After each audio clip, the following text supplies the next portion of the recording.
Hello friends, welcome to today சமையல்.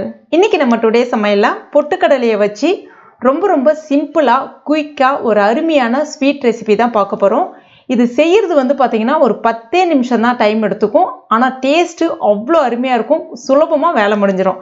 இதை இப்போ நம்ம எப்படி செய்கிறதுன்னு பார்க்கலாம். அதற்கு நான் இன்றைக்கி 1 கப் அளவுக்கு பொட்டுக்கடலை எடுத்திருக்கேன். இது சராசரியாக ஒரு 100 கிராம் அளவுக்கு இருக்கும். இப்போ இதை மிக்சியில் சேர்த்துக்குங்க. இப்போ இதை நல்ல நைஸான பவுடராக அரைச்சி எடுத்துக்கங்க. இப்போ பாருங்கள், இந்த மாதிரி இருக்கணும். அடுத்ததாக ஒரு பேன் ஒன்று எடுத்திருக்கேன். ஸ்டவ்வை கம்ப்ளீட்டாக சிம்மில் வச்சுருக்கேன். இப்போ நம்ம அரைச்சி வச்சுருக்க அந்த பொட்டுக்கடலை மாவை இதில் சேர்த்துக்குங்க. சேர்த்துட்டு கைவிடாமல் ஒரு 2லேருந்து 3 நிமிஷத்துக்கு மட்டும் இந்த மாவை நல்லா வறுத்துக்குங்க. பட்டுன்னு பொட்டுக்கடலை மாவு கரிஞ்சு போயிடும். அதனால் இந்த மாவு வறுபடுறதுக்கு ஒரு 2லேருந்து 3 நிமிஷம் தான் எடுத்துக்கும். மினிமம் 2 நிமிஷம் தான் எடுத்துக்கும். இப்போ பாருங்கள், நல்ல நிறம் மாதிரி வந்திருக்கு பாருங்கள். இப்போ இதில் ஒரு 1/4 கப் அளவுக்கு நெய் சேர்த்துக்கலாம். கிட்டத்தட்ட ஒரு 2லேருந்து 2 டேபிள் ஸ்பூன் அளவுக்கு நெய் சேர்த்துக்குங்க.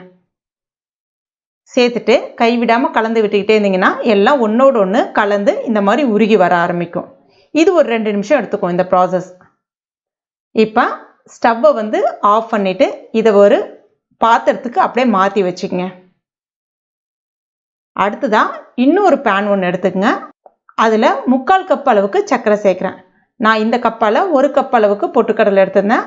அதனால் அதே கப்பாலே 3/4 கப் அளவுக்கு சர்க்கரை சேர்த்துக்கிறேன். கூடவே ஒரு 1/2 கப் அளவுக்கு தண்ணி சேர்த்துக்குங்க. சேர்த்துட்டு ஸ்டவ்வை ஹை ஃப்ளேம்லேயே வச்சுக்கலாம். கொஞ்ச நேரத்திலே அந்த சர்க்கரை நல்லா கரைஞ்சி உங்களுக்கு ஒரு கம்பி பதத்துக்கு வர ஆரம்பிச்சிடும். இதுவும் ஆகிறதுக்கு மினிமம் ஒரு 2லேருந்து 3 நிமிஷம் தான் எடுத்துக்கும். இப்போ பாருங்கள், எனக்கு ஒரு 3 நிமிஷம் எடுத்துக்கிச்சு. இந்த மாதிரி ஜஸ்ட் ஒரு சிங்கிள் கம்பி பதம்.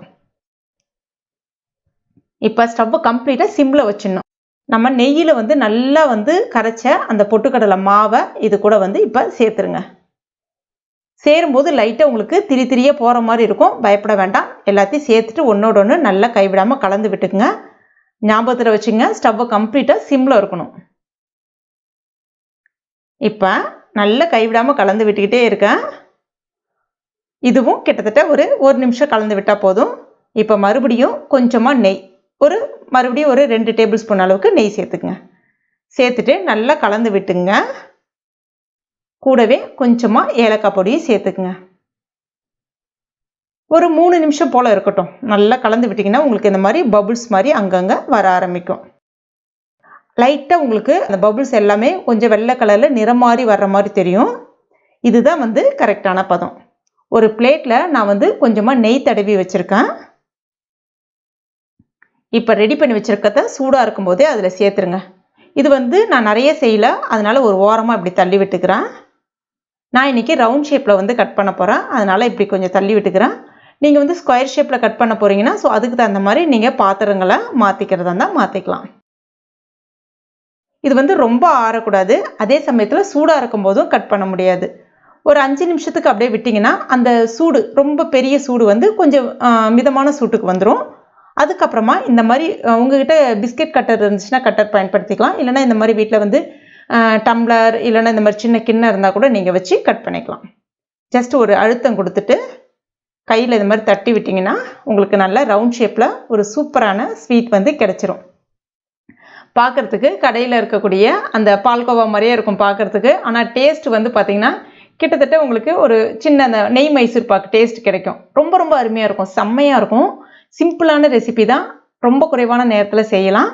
இது நீங்கள் வெளியில் வச்சு சாப்பிட்றதா இருந்தால் கிட்டத்தட்ட உங்களுக்கு ஒரு 10 நாளைக்கு வரைக்கும் வச்சு சாப்பிட்லாம். கெட்டு போகாது. கண்டிப்பாக ட்ரை பண்ணி பாருங்கள். முக்கியமாக குழந்தைங்களுக்கு ரொம்ப பிடிக்கும். ட்ரை பண்ணிவிட்டு மறக்காமல் எனக்கு கமெண்ட் பண்ணுங்கள். இந்த வீடியோ பிடிச்சிருந்துன்னா லைக் பண்ணுங்கள். உங்கள் நண்பர்கள் மற்றும் ஃபேமிலி மெம்பர்ஸ் கூட மறக்காமல் ஷேர் பண்ணுங்கள். மேலும் இது போன்ற டேஸ்டி ரெசிபிகளுக்கு நம்ம டுடே சமையல் இது வரைக்கும் நீங்கள் சப்ஸ்கிரைப் பண்ணாத நண்பர்களாக இருந்தீங்கன்னா உடனே சப்ஸ்கிரைப் பண்ணிங்க. கூடவே மறக்காமல் அந்த பெல் நோட்டிஃபிகேஷன் சிம்பிளை ப்ரெஸ் பண்ணிங்க. தேங்க்யூ.